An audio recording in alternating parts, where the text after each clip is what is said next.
শুধু আনুষ্ঠানিকতা নয়, টেকসই উন্নয়ন ও জবাবদিহিতা নিশ্চিত করাই বর্তমান সরকারের মূল লক্ষ্য বলে জানিয়েছে সড়ক পরিবহন ও সেতুমন্ত্রী শেখ রবিউল আলম।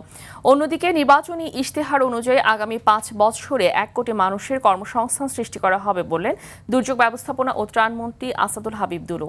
প্রতিনিধিদের পাঠানো তথ্যচিত্রে জানাচ্ছেন আবরার মাহি।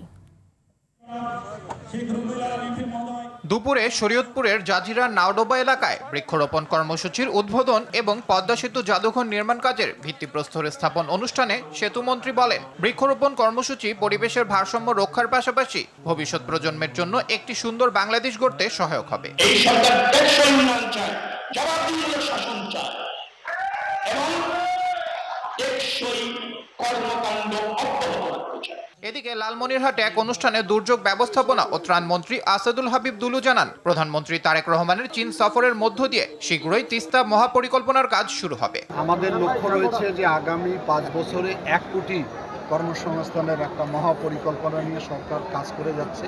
আগামী দিনে একটি সমৃদ্ধশালী বাংলাদেশ গঠনের অভিপ্রায় আমরা এগিয়ে যাচ্ছি, জনগণের সহযোগিতা আমরা চাই। অন্যদিকে বরিশালের বিভিন্ন হাসপাতাল পরিদর্শন করেছেন স্বাস্থ্য ও পরিবার কল্যাণ মন্ত্রী সর্দার সাখাওয়াত হোসেন। এ সময় আগামী 3 থেকে 4 মাসের মধ্যেই বরিশাল বিভাগের শিশু হাসপাতাল পূর্ণাঙ্গ রূপে চালু করার কথা জানান তিনি। 3-4 মাসের ভিতরে আমাদের মাননীয় প্রধানমন্ত্রীর সাথে গতকালও মিটিং হয়েছে, আমরা পূর্ণাঙ্গভাবে চালু করার চেষ্টা করবো, যাতে করে আমাদের বরিশালবাসী, দক্ষিণ এলাকার মানুষ যাতে ভালো সেবা পায়। অপরদিকে পার্বত্য অঞ্চলে শান্তি, সম্প্রীতি ও উন্নয়ন নিশ্চিত করতে সবাইকে সমন্বিতভাবে কাজ করার আহ্বান জানিয়েছেন পার্বত্য চট্টগ্রাম বিষয়ক মন্ত্রী দীপেন দেওয়ান। খাগড়াছড়ি সার্কিট হাউসের সম্মেলন কক্ষে জেলার বিভিন্ন সরকারি দপ্তরের কর্মকর্তাদের সঙ্গে মতবিনিময় সভায় তিনি এ আহ্বান জানান।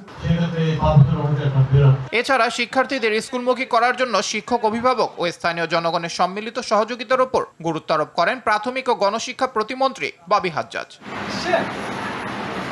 আবরার মাহি, RTV।